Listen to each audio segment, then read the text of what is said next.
The Baltimore Ravens prepare for mandatory minicamps on Tuesday, but are their players already on the verge of being phased out?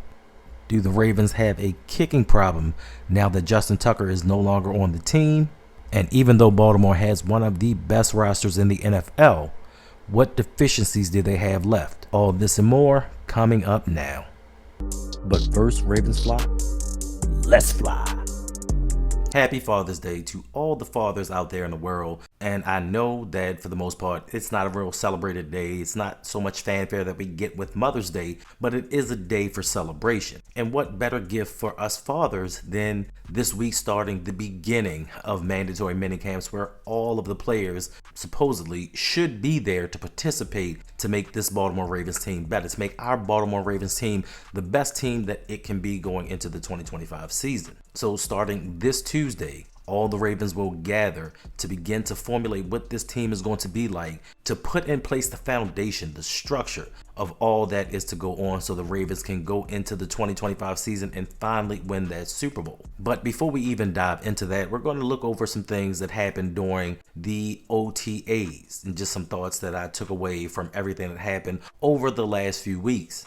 And one thing that stood out to me was offensive lines coach George Warhop stated that he wanted a definitive winner at the left guard position. He just didn't want to do the obligatory, we swap people in and out, you share snaps, this guy plays during this time and this guy comes in and relieves him. He wants somebody to come in and win the job. He wants somebody to come in and be that alpha and take over that spot. Now, while the Ravens may not have the two best guys for the job, they do have guys who are familiar with the system, two guys who have been around this team for at least the last 3 years. So going into the season, the Ravens have to decide if they're going to start with fifth-year guy Ben Cleveland, who over his career really hasn't had no starts.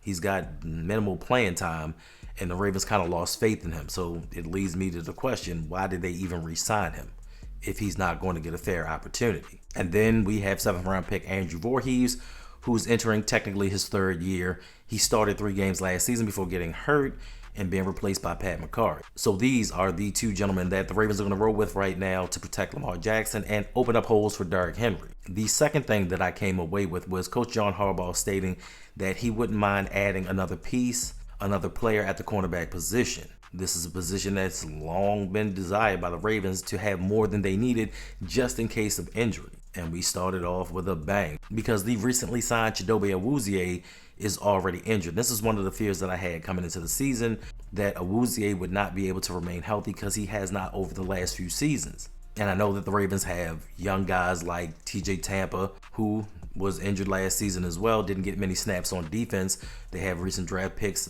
Bilal Kone and Robert Longerbeam to come in, but are they actually going to be ready? Because we have a championship team right now. We have a team that can compete for a Super Bowl because we don't need guys on defense, especially at the cornerback position, learning as they go. So with Coach Harbaugh saying this, does this signal that they're going to possibly make a move? Don't forget that Jair Alexander has just been released by the Packers. He has long-term been linked to the Ravens. You still have Jalen Ramsey out there. And there are a few other cornerbacks, some veterans that are still free agents that the Ravens could sign at a cheaper price. But do we go with cheaper price or do we go with guys that can actually help this team win?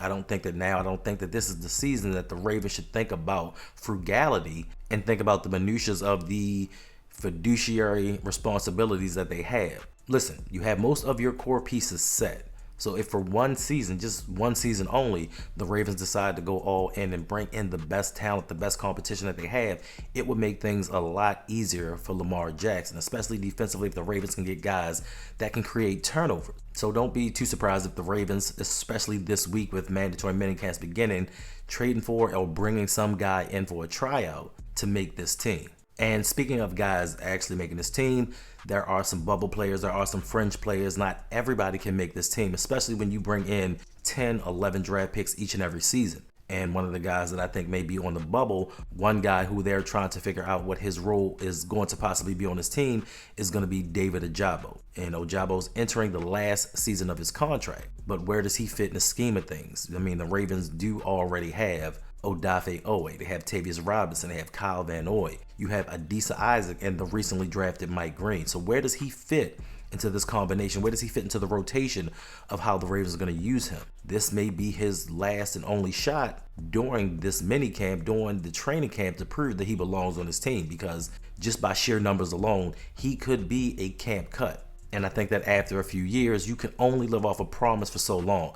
There needs to be production behind that promise, behind all that ability that the Ravens saw when they drafted him in the second round.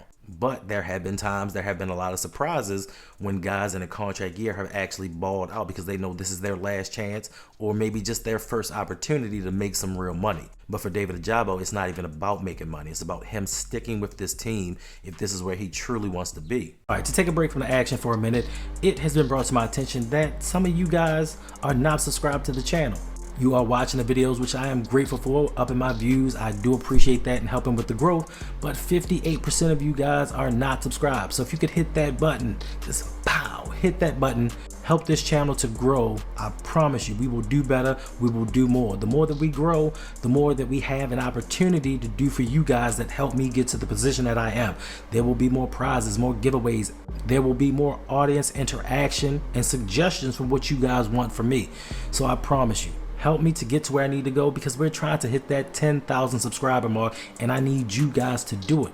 Also, if you want to help support the channel, make sure to go over to patreon.com/ROUG and become a patron for only $5 per month. And also, if you would like, sign up to my Stand store.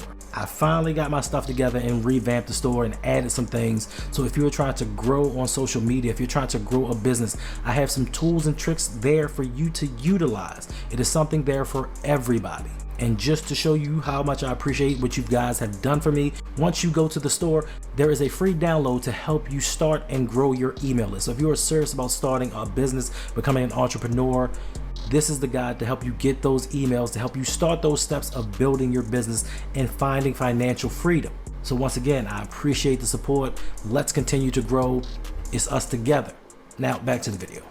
And this next scenario coming out of training camp is one that, especially before this season, a lot of Ravens fans did not see coming. For years, over a decade, the Baltimore Ravens have had the peace of mind. They had a sense of ease about going into games, knowing that the kicking game was one thing that we never had to worry about. We never had to worry about our kicker missing a kick. If the game was on the line, if it needed to be a 50 or 60 yarder, we felt comfortable that Justin Tucker would go out there and make the kick, and we just keep it pushing. But now there seems to be some question marks, some issues as far as the kicking game goes. The Ravens drafted Tyler Loop, and in the beginning, he was knocking down everything that they put in front of him. But as the days dwindled down, as the pressure mounted, knowing that you had to replace a legend, one of the greatest Ravens of all time, maybe the pressure started to get to him because he started missing kicks over 50 yards. And this was an issue that we had with Justin Tucker last year. It came to a point during the season that we just did not believe he could make a kick over 50 yards. And I think that more than the allegations, this is one of the reasons that the Ravens used to let go of Justin Tucker. I think that everything else was just a smokescreen as a reason why, because if not, there may have been some backlash like, yo, he's one of the greatest kickers, if not the greatest kicker of all time, and why are you letting him go? But him struggling last season, I think that was the final nail in the coffin. Now we bring in a kicker who has to replace a legend, coming into a pressure situation where you're with a championship team. Now, I know that this was just OTAs and he can get better because we had the same issue in 2012. Could this be a repeat of itself? Even though Justin Tucker was not drafted, we had a rookie kicker come into a Super Bowl contending team and he did everything that he needed to do and the Ravens won a Super Bowl. Could this be deja vu? We shall see. And lastly, one of the most important things to me that I'm not understanding, well, I guess I kind of understand it because it's not much news going on. It's not much going on in the world of the NFL. NBA is about to end. So people have to have something to talk about. And people are all up in arms about, oh my God, Lamar Jackson's not at OTAs. He's not serious. He's not about the team. What is he doing? There's a specific guy out there who just loves talking about Lamar Jackson, and everything that he does gets criticized. But to all the outsiders that want to talk about Lamar Jackson being in and out, showing up sometimes and not showing up at other times, this is what I have to say to them. This has been pretty much Lamar Jackson throughout his entire career. He's been at some camps, he's not been at another. Same thing happened last year, and if I'm not mistaken, with Lamar Jackson missing time at OTAs, he did go on this season to pass for 4,172 yards, 41 touchdowns, and only 4 interceptions. So I'm guessing that last season, missing some OTAs here and there really did not affect his game. It really had no bearing of what was to come during the 2024 season. And then I think the same thing happened in 2023, and he won an MVP. So I think Lamar has proven just throughout his track record that OTAs aren't really needed. Now, yes, you would want him there to kind of get together with his wide receivers, build the camaraderie, get the cohesiveness. But there are other ways to do this. And like Lamar Jackson does pretty much every year, he goes down to Florida, and some of his wide receivers go there and they practice with him. He gets the timing down. Like, they don't always have to be at OTAs, because at OTAs, you are not running physical live practice. There's no hitting. So why can't the same be done on his own time? Lamar knows the plays. He's going into the third year of this system. So I'm pretty sure he has an even greater knowledge of what's going on, where guys need to be, what routes need to be run. So why does he need to be here? And I get it, because he's the face of the franchise, that he should be here, but you don't have to be. That's why it's not mandatory, it's voluntary. And he volunteered not to be around. But he still has some amazing seasons with missing few days here and there. But Lamar shows up when it really counts. So I don't see what the big deal is outside of you guys just need stuff to write about. You guys just want to say something about Lamar Jackson. You just want to make him look bad. But when the season rolls around and Lamar passes for another 4,000 yards and sets this league on fire, then what? When it happens for a third year in a row that he gets even better, and you say, God damn, I didn't think he could get better than before. So what are we talking about here? Why do we have to go through the same rigmarole each and every season?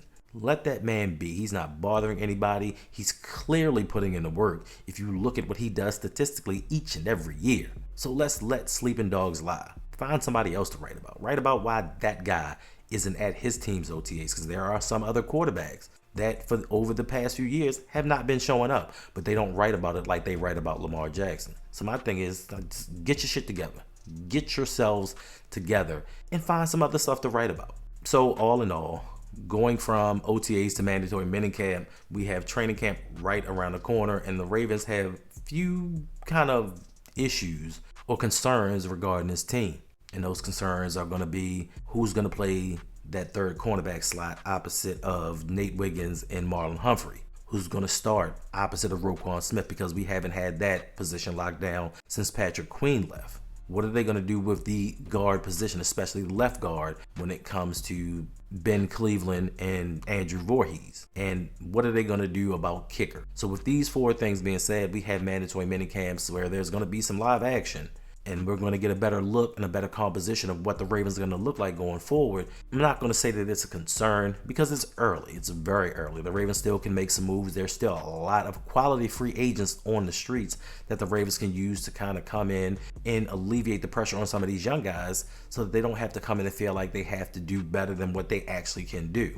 And before you know it, the season is going to be here, and the Ravens are going to start that quest to becoming 2025 Super Bowl champs. So if you like the quality of the work, if you like what I did, if you like my last video, make sure to hit that like button, make sure to subscribe, and hit that notification bell so you are aware when I come out with new videos.